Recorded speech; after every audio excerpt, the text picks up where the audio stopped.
I think we all have it at times, being a bit lazy, and we do want to craft but not be too fussy about it. Let me show you some simple techniques that will get you going. Let's start super simple with just one ink pad and apply the ink direct to your paper. No fussing with blending tools, just get that ink on there. I do just one side and then I'm going to spray some water and let the water drip down. This is so pretty to watch and very calming, and you get some pretty texture. If you want a smoother effect, just spray some more water and then you can just let it dry. Now that was quite simple, wasn't it? And here's a really simple, easy and fast background with a little bit of texture. Well, here's something else you can try. I spray a bit of water on my card and I'm using the new Pixie Sparkles.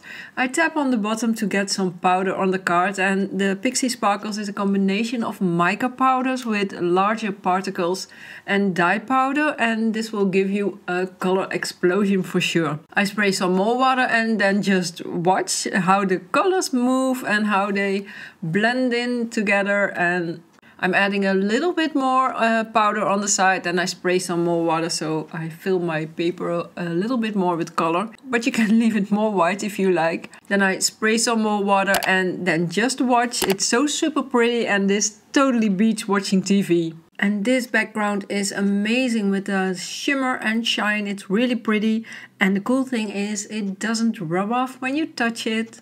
Now next is 3-in-1. I start with a card and a stencil on top. And I spray a bit at an angle, but not too flat so the ink doesn't go under the stencil.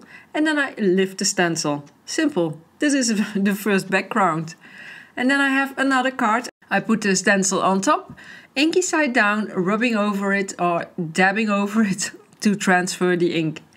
And there you have another background, but now reversed. Pretty simple too, right?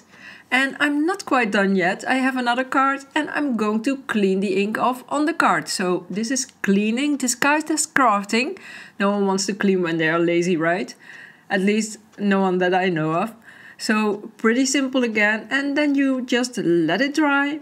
Here are the 3-for-1 backgrounds with a really gorgeous texture, and they make a really great starting point for super cool cards. Now the desk is filling up nicely with some pretty backgrounds.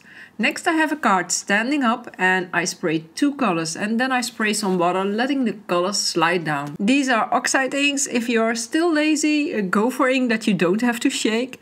I have the spray safe cardboard that will keep the mist contained, and if you haven't seen the video about that, I will add a link in the description box. And then you have the lovely ink bottle on your desk. Just take another card and slide it through the ink. No fussing, just sliding, picking up that ink and coloring a background pretty fast. I just do another one. It's less waste and less cleaning, so most definitely win-win. And here are the backgrounds after drying with some cool texture on the first card, and the second and the third card a bit smoother but great starting points. Next I have some acetate. I add some inks on top. I have 3 colors, and the Catherine Pooler inks are very pigmented, so you don't need to press too hard, and they are dye inks so you can use them with water. And there I touched part of the paper, so keep your paper away from your acetate. That's very good advice. I just turn it over so you don't see it anymore, and then I go on.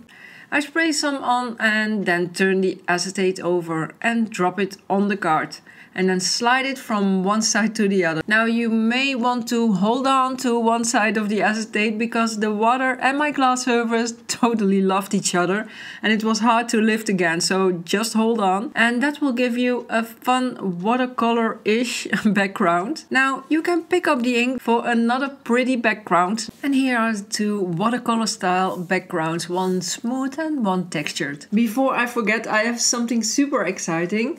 I'm working on some craft along sessions. A lot of you have asked about those, and while I'm working on the tech stuff and such, you can sign up so you get notified when I have all the details together. Now next is another 2 or 3-in-1. So I add the butterflies on the card and then take my spray again. Spray a few times with one color and then with the next. Now this is a gorgeous dilution shimmer spray, but you can go for a plain spray, you don't have to shake. the added shimmer is worth the shake to me. So I take off the butterflies and I'm going to put them aside to dry, and I do the same for the card. And then I dip in another card to soak up that amazing color and let that dry too. Now that was pretty simple, wasn't it? And after drying, the cards look like this, and the combination of the oxide ink that's a bit chalky with the gorgeous shimmer of the dilution spray is really amazing. And there you go, a desk filled with pretty backgrounds. A great starting point for whenever you're in a crafty mood. You can find some more inspiration right here, and as always, make sure to keep on crafting.